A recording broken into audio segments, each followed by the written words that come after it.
Hola a todos nuestros oyentes. Hoy está con nosotros Vanessa Rodríguez, abogada egresada de la Universidad Santo Tomás, con quien hablaremos acerca del decreto 806 de 2020, que tiene como objetivo implementar el uso de las tecnologías de la información y la comunicación en las actuaciones judiciales para poder así garantizar la agilización de los trámites en los procesos judiciales.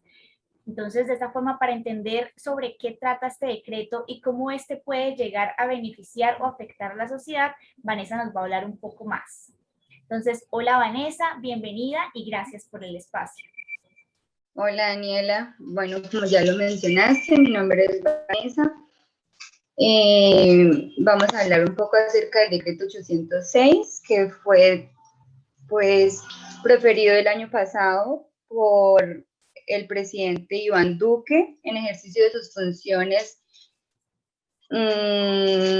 como legislador debido al estado de emergencia declarado por el COVID-19, donde el constituyente le otorga el poder para declarar o decretar decretos de ley, valga la redundancia, y así poder adaptar las leyes del país a las situaciones o a la emergencia requerida. Entonces, vamos como a hablar un poco sobre el decreto.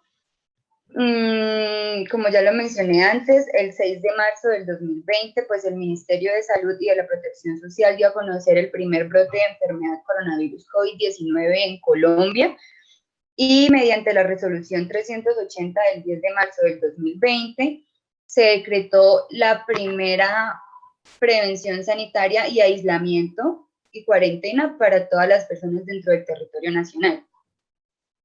Ya con la resolución 385 del mismo mes del 2020, el Ministerio de Salud y Protección Social junto al presidente declararon el estado de emergencia en el territorio nacional por causa del COVID-19, que ya pues fue declarado una pandemia a nivel mundial.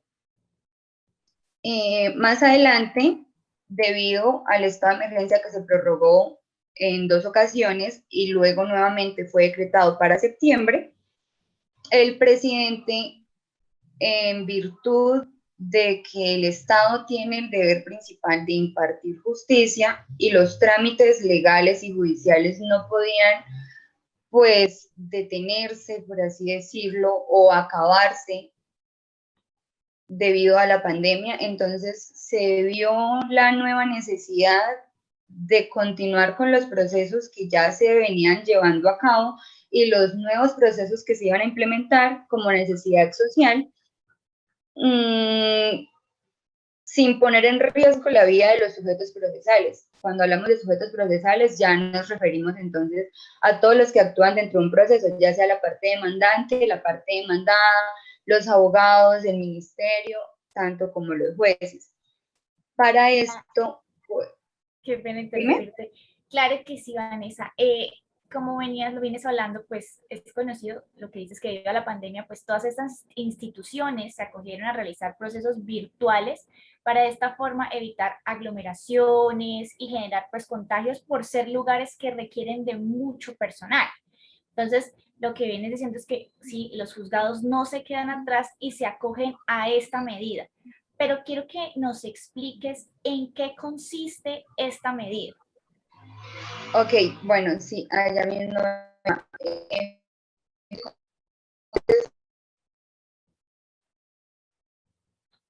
Bueno, en este pero momento sí, se te entrecortó un poquito. Qué pena, si puedes volver a repetirlo para que vayamos por partes. Entonces, vamos ahí como dirigiéndonos para poder emplearlo un poco, desmenuzarlo. Entonces, pues, te repito nuevamente, ¿qué nos puedes como contar sobre esta medida? ok, bueno, ya tú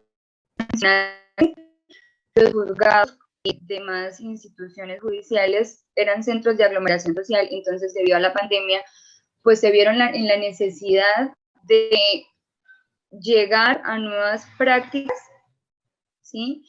Y ya como se estaba implementando la virtualidad, pues desde hacía mucho tiempo, ya por ejemplo las audiencias estaban tratando de manejar menos papeleo y hacer más el uso de la computación, de los CDs, de los correos electrónicos.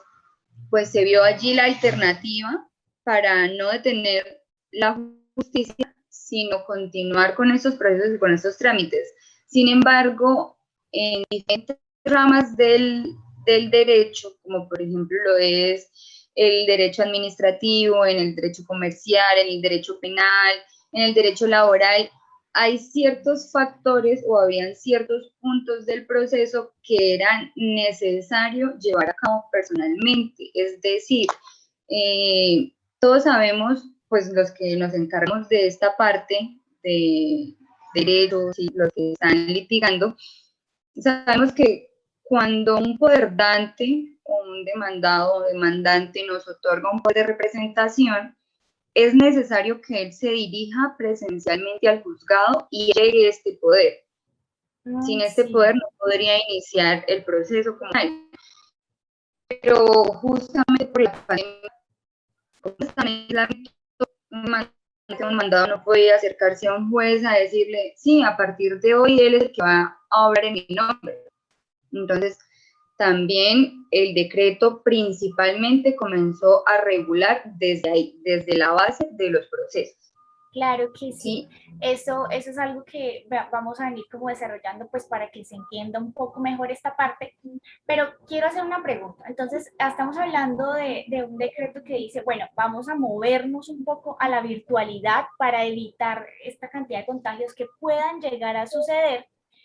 Y la pregunta surge, siendo Colombia un país donde no todos los ciudadanos tienen acceso a la tecnología, ni a equipos tecnológicos, entonces, ¿qué sucede con estas personas para poder continuar con estos procesos judiciales? Ok, y debido a que se presenta esa situación, la justicia también tiene unos términos. Habían unos términos en donde presencialmente, si dentro de ese tiempo tú no ejercías o no, si no ejercías tu derecho o no llevabas la documentación o no actuabas, entonces ya se cancelaba tu actuación, por así decirlo. El proceso se paraba o podía llegar hasta terminarse. Debido a que no todo el mundo tiene el acceso inmediato a las tecnologías, esos términos se ampliaron también con este decreto. Es decir, sí es cierto que muchas personas no tienen el acceso inmediato, pero también en 5 minutos tú puedes pedir un computador prestado o a llegarte a un café internet o de pronto decirle al vecino. Se buscaron diferentes alternativas. Entonces ya justamente no se corría el tiempo de los 5 días o los 3 días o los 15 días para llegar a una documentación o para corregir un documento, sino ya te ampliaron ese plazo justamente porque saben que tú no tienes el acceso inmediato a hacer este tipo de actuaciones. Claro. ¿Sí? Y si hablamos como teniendo en cuenta, pues, no solo las citaciones, sino de los recursos que estas personas puedan tener para poder llegar a sus procesos, ¿sí? A sus procesos judiciales. Entonces, teniendo en cuenta lo anterior, ¿cómo es el proceso de estas notificaciones o llamados que se realizaban para las citaciones al juzgado? Veíamos que anteriormente a uno le llega un correo o la persona pues viene y te dice, bueno, usted está citado para tal día, tal fecha. Pero si lo movemos toda la virtualidad, ¿esto cómo se empieza a manejar? Normalmente, en un proceso judicial normal, antes de la pandemia, esto se hacía mediante el correo certificado. Correo certificado, llámese Servientrega o la empresa 472, que son las empresas certificadas para llevar los procedimientos judiciales y las notificaciones personales. Esto es una notificación personal, no tanto que la persona se acerque a ti y te diga, oye, yo te demandé, sino que te allegue la citación o la providencia del juzgado. Aquí, ya con el implemento de las TICs, se comenzó a implementar el correo electrónico. Entonces, yo instauré la demanda mediante mi computador, se la envié al correo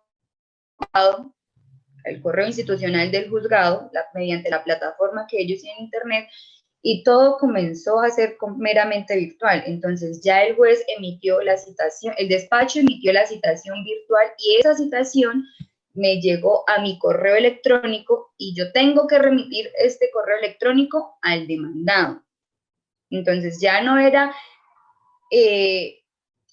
normatividad o no era necesario que vinieran muchachos de entrega a tocarme la puerta y entregarme la documentación o la citación personal, sino ya yo lo tenía en mi correo electrónico. Con que yo demuestre que yo sí envié ese correo electrónico, ya se entendía como notificado el demandado o el demandante. Y digamos, aquellas personas que no ven el correo, porque digamos sucede, ¿no? A veces a ti te llega un correo y se te va para spam, que eso es algo que puede suceder y uno pues normalmente en la revisión uno dice, uno está mirando sus correos y, ay, ya, y el spam como que no lo mira porque dice eso debe ser típica basura. Ahí cómo se maneja esta situación, porque tú me dices, no, se envió y yo te envié el correo y tengo la prueba. Y yo digo, bueno, ya pasaron tantos días, no recibí absolutamente nada porque no lo vi, sino que spam. Entonces, ¿cómo se maneja esta situación? Respecto a eso, la no comparecencia al proceso no detiene el proceso. Es decir, hay casos en los que yo no vi el correo, yo no recibí la notificación porque yo no lo vi y entonces tenía la citación de pronto para el 5 de marzo, pero el 5 de marzo yo no vi el correo, entonces no sabía que tenía que presentarme. Me la vuelven a enviar y yo no lo volví a ver, tampoco sabía que tenía que presentarme. La justicia no se va a detener ahí o el proceso no se detiene ahí. ¿Qué es lo que pasa? Ellos me van a poner a mí como ausente en el proceso porque no me di por enterado y me van a poner un representante mientras yo me acerco, porque por algún motivo o por alguna forma ya el demandante tendrá que buscarme, ya sea mediante conocidos, es decir, si tú demandas a una persona es porque tú lo conoces, ¿sí? O sabes quién es la persona, al menos tienes alguna señal de dónde puedes contactarlo, ya sea número telefónico, como sea, pero si tú no te presentas, el proceso no se detiene ahí, te ponen un representante que actúe en tu nombre, que te defienda, no puede actuar en tu nombre completamente, por ejemplo, de si me están imponiendo un pago de un dinero, pero él no sabe si sí lo debe o realmente no lo debe. El representante, ¿qué es lo que va a hacer? Actuar en tu nombre a tratar de llevar el proceso pero con pausa, mientras tú te apareces, y es deber del demandante buscarte. Okay. Bueno, y teniendo en cuenta que se supone que cada vez la era es más tecnológica y más digitalizada las cosas, ¿de qué forma se puede facilitar este proceso que sea virtual? O sea, ¿cómo se empiezan a notar todos estos cambios que uno diga, no, es que es más fácil ahora verlo así porque entonces se hacen trámites de esta forma o de esta manera? ¿Cómo ha sido esa parte? Primero, respecto a los trámites, era muy curioso que tú te fueras para un juzgado y duraras allá en el juzgado todo un día diciéndole a la secretaria, oye, es que vengo por el expediente, no sé, número 2475, que quiero corroborar que ahí esté un documento que de pronto no lo he tenido muy en cuenta o no me había fijado si estaba ahí, pero mi poder dante me dice que sí, él me lo allegó o que sí se encuentra ahí. Muchas veces la secretaria, no, en este momento no tiene expediente, no, el expediente está en el otro juzgado, no, venga más tarde, no, venga mañana, y así se pasaban los días. Ahora, como todo queda virtual, todo queda en la página del juzgado, en la página del despacho, ella simplemente tiene que meterse a la página, iniciar el número del expediente y ahí todo se muestra. Todos los documentos que están dentro de ese expediente se muestran. Esto fue un cambio bastante grande porque ya no te consumía un día completo, una semana, a veces un mes, que no, mañana empezamos no, vengo otro día que se presenta. En todos los casos, en todas las oportunidades, muchas veces se retrasan es por esto. Sí, o que no, me faltó un momento, pero el juzgado me lo cerraban a las 4, o la secretaria se fue a tomarse un café y no, y ahora, entonces ya con la virtualidad tú lo llegas por correo electrónico, obviamente en el tiempo, porque no significa porque estamos virtual, entonces tú puedes a las 10 de la noche vienes y envías un documento. No, ellos también tienen todavía sus horarios, y si tú lo envías luego de ese horario, pues se recibe como extemporáneo. ¿Sí? Entonces, claro, es un cambio bastante grande, principalmente allí, porque le da más celeridad al proceso. Ya no tienes tú que irte para un archivo y esperar y buscar y encima cargar con toda la documentación 5, 6, 7 carpetas debajo del brazo y corriendo de aquí para allá. Ya tienes ahí en tu computadora una mano y puedes revisar todos los documentos que tú quieras revisar.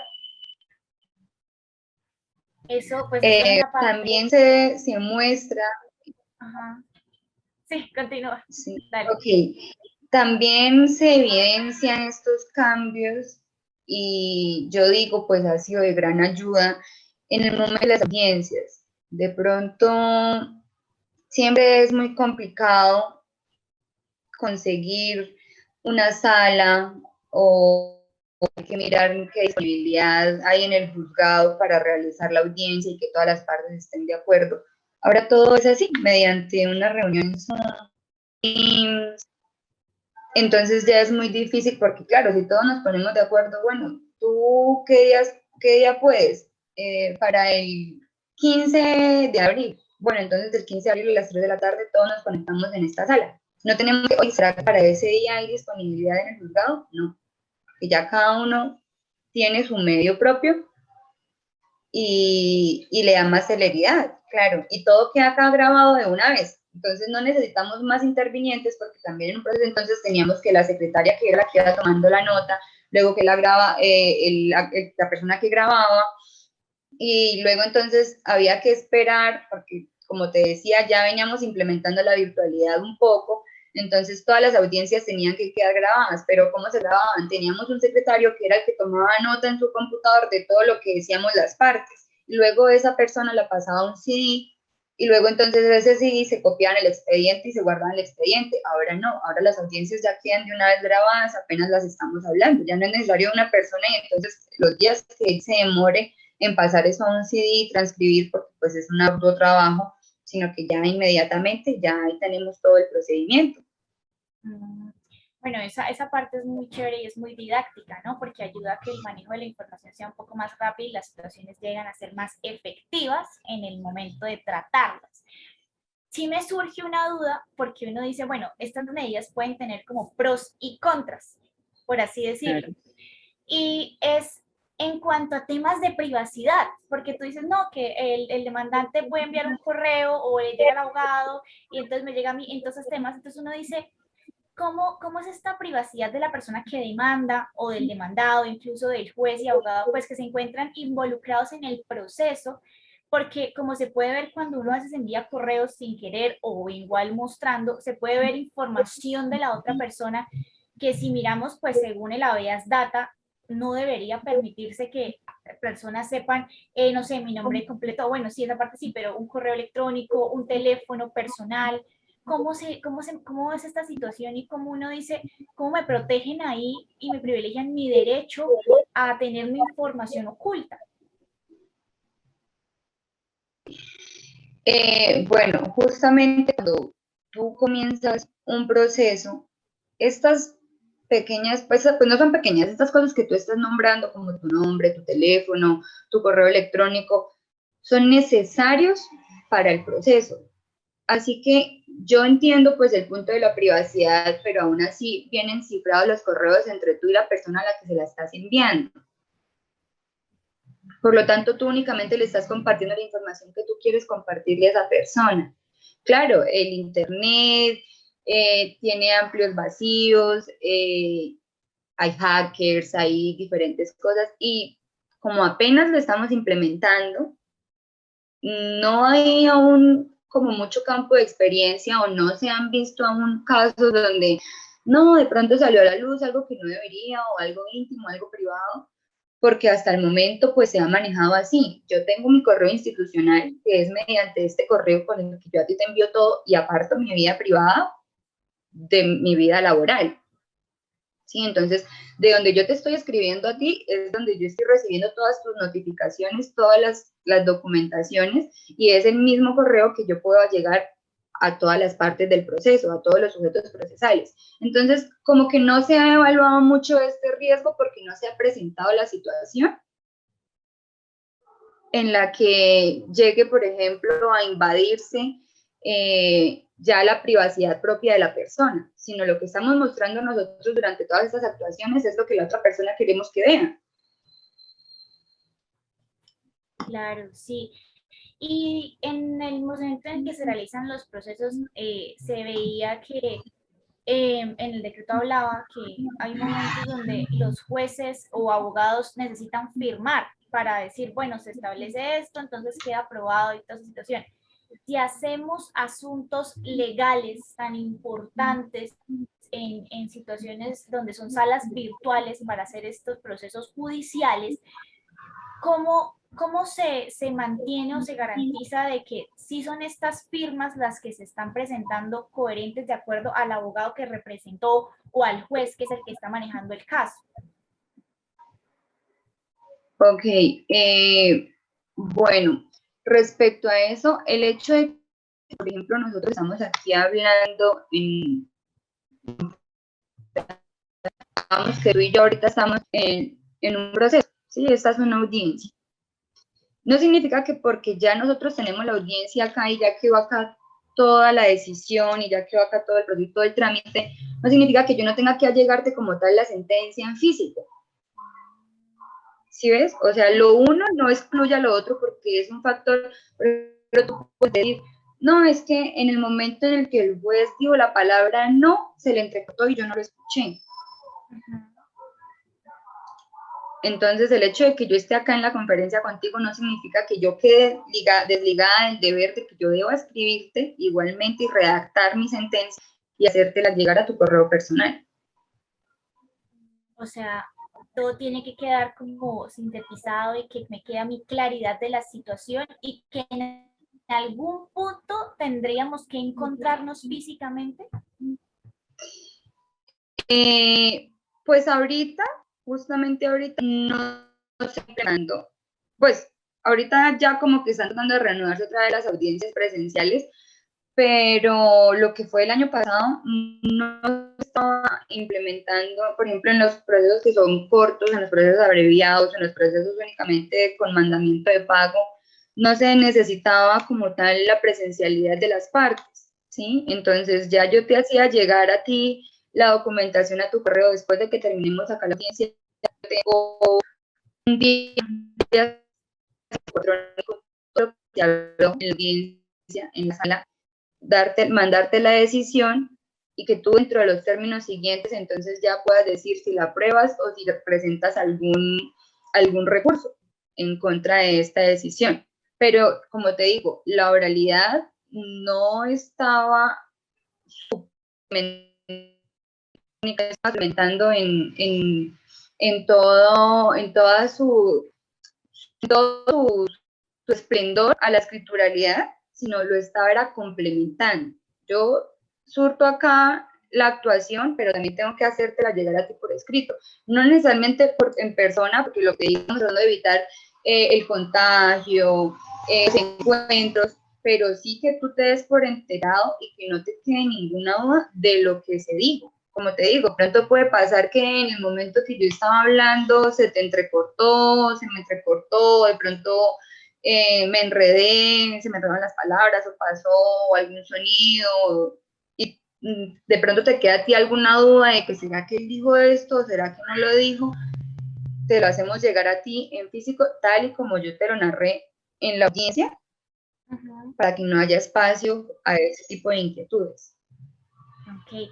Algo que se había visto es que hay como una ausencia de estándares en la forma de unificar esta tecnología, digamos, de parte de jueces, de parte de abogados, a la forma pues de ya hacer, digamos, esa sala virtual y todo este manejo. Entonces ahí como, eso es un punto muy débil que se ha visto y que a la gente se ha estado como quejando de esa falta de estandarización, pues porque como que no hay un uso que tú digas, no vamos a usar todos estos, sino que se ha visto, perdón, que hay como generaciones y controversias. ¿Qué sucede con eso? Bueno, muy apresurado, la pandemia fue la que nos impulsó como a utilizar estas tecnologías como único medio de contacto.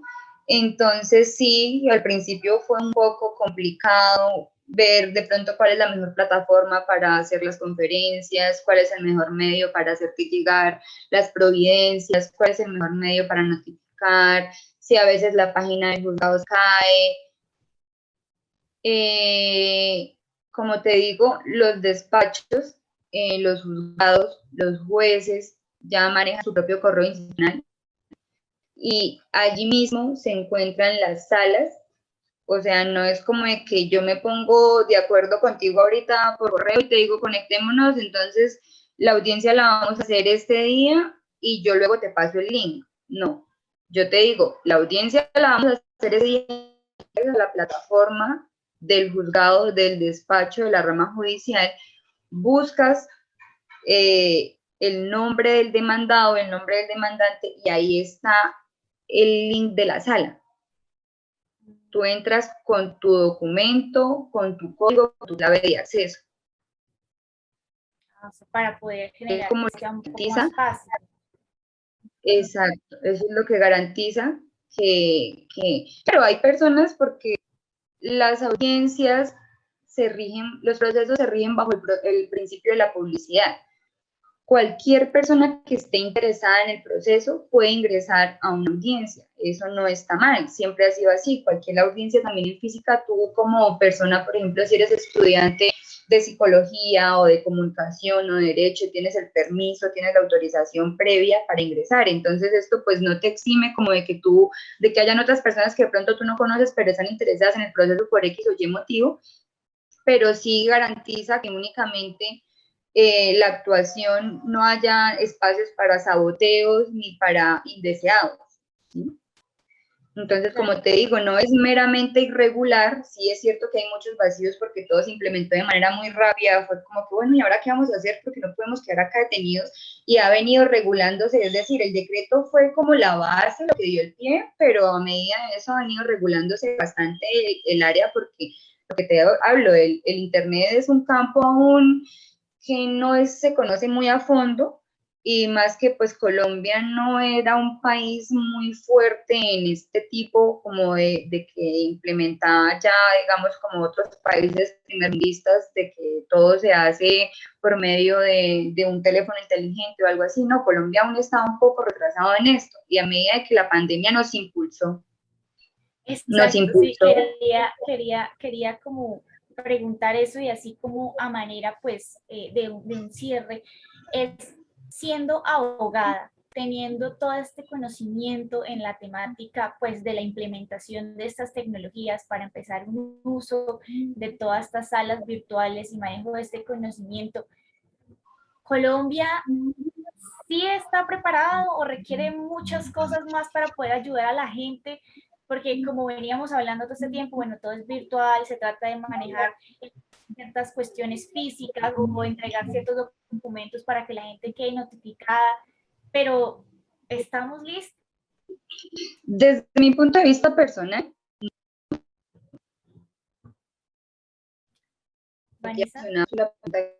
Vanessa, qué pena. ¿Puedes volver a repetir a veces? Es que las personas tienen acceso a un teléfono inteligente, un computador, internet de banda ancha con tantas megas que me permiten una buena.